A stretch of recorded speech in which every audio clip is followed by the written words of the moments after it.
So the gospel is kind of goes through a lot of different things. As I was reading it this morning, I was thinking, should they have chosen a different way to put that in the lectionary? Does all that fit together?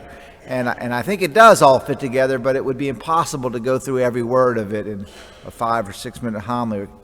And I did want to mention the prophet Joel. Remember when Jesus asked people, who do people say that I am?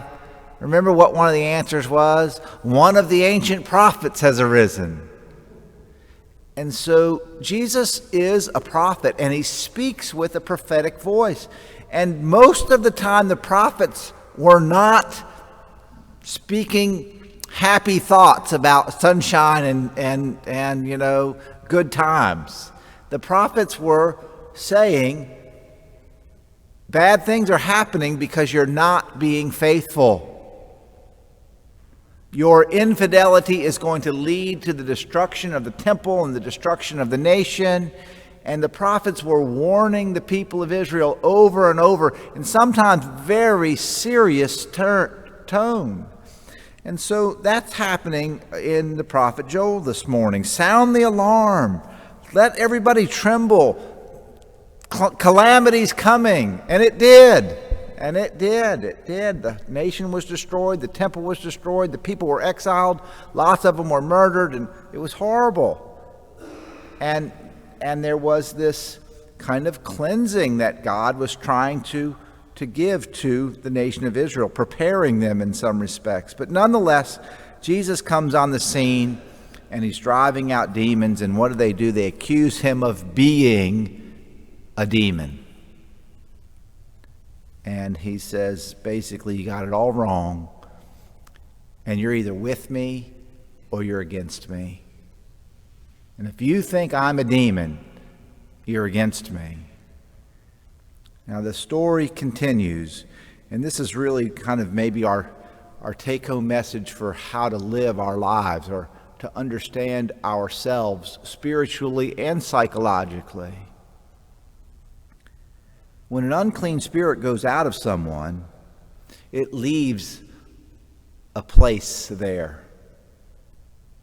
And an unclean spirit goes out of someone, then some order comes into their life.